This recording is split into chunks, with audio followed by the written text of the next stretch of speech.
Okay, so because I'm a bit of a data nerd, I didn't want to leave it just at that. I wanted to look at the data a little differently to see what other insights I could derive from it. So I graphed the tennis record dynamic ratings in a couple different ways. So let me show that. This is just a table of all the raw data. But this is a graph that some of you may find interesting. On the x-axis is tennis records estimated dynamic rating, okay, and on the y-axis is a player's actual NTRP level at the end of the year, after their new ratings at the end of the year. And this is what it shows. Each little blue dot represents one player. So, as you would expect, like let's look at the 4-0 players. So, most 4-0 players, this section right here are my 4-0 players. There's a few hundred of them, and their tennis record dynamic ratings range all the way from 3.3029 all the way up to 4.0764. But the vast majority of them are within the range that they're supposed to be in, between 3.5000 and 4.000. So that kind of makes sense. But the interesting thing to note here is that there is some overlap. Like there's a whole section here of NTRP 3.0 players that have a rating of above a 3.0000, but that didn't get bumped up to a 3.5 this year. And yet there are 3.5 players who have those same dynamic ratings. They're shown right here. So there's, in other words, if you've got a dynamic rating if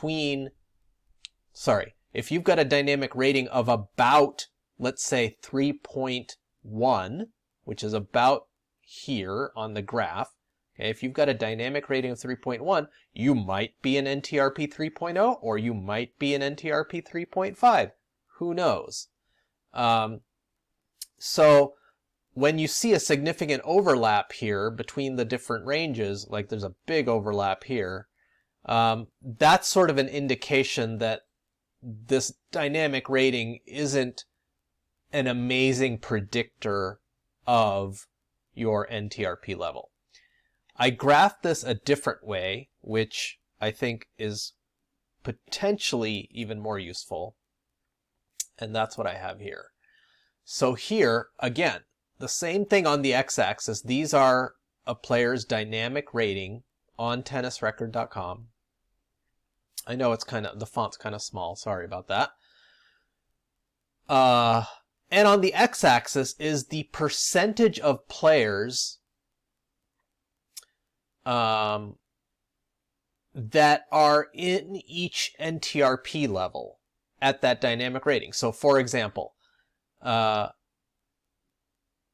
the players who have a dynamic rating of 2.65, okay, 92% of them are 3.0s, and 8% of them are 2.5s. Okay?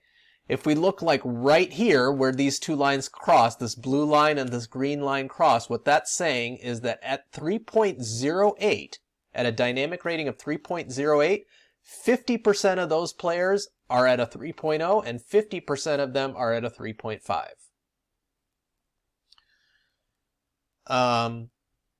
And so what I use this graph for is to determine sort of what the boundaries really ought to be. If you're going to trust Tennis Record's dynamic rating, what boundaries should you actually be using to delineate between a 3.0 and a 3.5, and between a 3.5 and a 4.0? And that's what's shown here. These are the dynamic ratings that make more sense to use as the changeover point. Because below a 3.08, below a 3.08, you're more likely to be a 3.0 than a 3.5. But above a 3.08, you're more likely to be a 3.5 than a 3.0. Okay? But just because, again, like let's focus on this boundary here, 3.55. So just because you're above a 3.55, let's say you're a 3.56, certainly doesn't guarantee that you're now going to be a 4.0.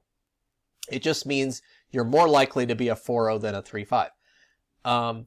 So what I did then beyond that is I created these, like what I thought would be useful to people is like, okay, how far above a 3.55 do I have to get to be very confident that I'm going to get bumped up to a 4.0? And I just chose 90% confidence as sort of the, just sort of arbitrarily as,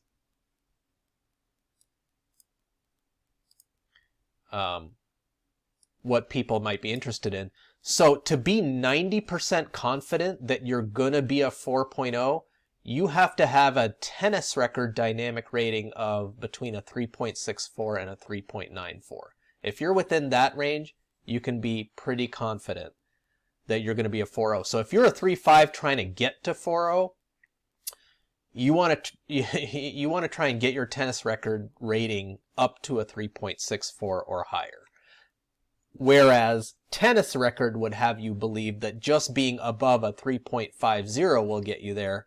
That's not the reality. You really have to be at least 15 hundredths of a point higher than that, 14 hundredths, higher than what the actual definition is to get to the level you want to get to. And the same thing goes the other way. If you're a 4.0 who hasn't been having a great year and you're worried you might get bumped down to a 3.5, really, I mean, chances are, unless you're below a 3.46, you've still got a pretty good shot of staying where you are.